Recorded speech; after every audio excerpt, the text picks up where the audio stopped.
तो चलिए अब हम क्वेश्चन नंबर 11 को डिस्कस करते हैं। क्या रहा है, आपके पास एक गोल्ड न्यूक्लियस है और इसमें जो है प्रोटॉन्स और न्यूट्रॉन्स को डिस्ट्रीब्यूट किया गया है। ठीक है, तो कह रहा है दो प्रोटॉन्स के बीच में कितना रिपल्शन फोर्स होगा जब वो मैक्सिमम दूरी पे होंगे, लार्जेस्ट दूरी पे होंगे। तो आपके पास अगर देखोगे तो अगर एक प्रोटॉन इधर है तो दूसरा प्रोटॉन मैक्सिमम किधर दूर हो सकता है, इधर, जब वो जो है डायमीट्रिकली अपोजिट होंगे। दैट मींस जब वो डायमीटर का डिस्टेंस इनके बीच में होगा। और आपको रेडियस जो है वहीं से दिया हुआ है 6.9 फर्मी। तो डायमीटर अगर आप निकालोगे तो डायमीटर इसका डबल हो जाएगा, वो आपके पास 13.8 फर्मी हो जाएगा। दैट मींस आपको क्या निकालना है, इनके बीच में फोर्स निकालना बहुत आसान है। सर कितना फोर्स होगा, क्योंकि दोनों का पॉजिटिव नेचर है तो दोनों एक दूसरे को रिपल करेंगे, इसलिए रिपल्शन फोर्स हमें निकालना है। के की वैल्यू 10⁻9 इंटू 10⁻9। तो प्रोटॉन के ऊपर चार्ज 1.6 इंटू 10⁻⁻19 उसका हो जाएगा होल स्क्वायर डिवाइड बाय इनके बीच में जो दूरी है वो कितनी है 13.8 फर्मी का मतलब होता है 10⁻⁻15 मीटर का होल स्क्वायर।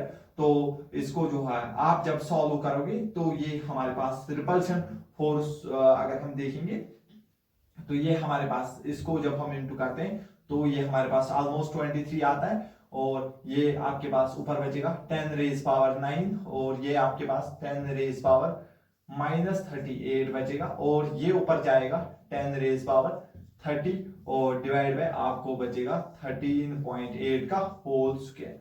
तो गौर से देखना, ये आपके पास आ जाएगा 23, तो ये 39, तो ये आपके पास ऊपर बचेगा 10 अभी तक। ठीक है, तो अगर मैं सही कैलकुलेशन कर रहा हूं, ठीक है, तो 10 ही बचेगा यानी कि 230। और अगर हम नीचे देखेंगे क्या हम सही कर रहे हैं, तो नीचे ऑलमोस्ट जो है 13.8 का आएगा होल स्क्वायर। तो जब आप इसको देखोगे तो ये बनेगा 230, तो 14 का स्क्वायर हमारे पास क्या होता है ऑलमोस्ट 196 के आसपास ये आ जाएगा।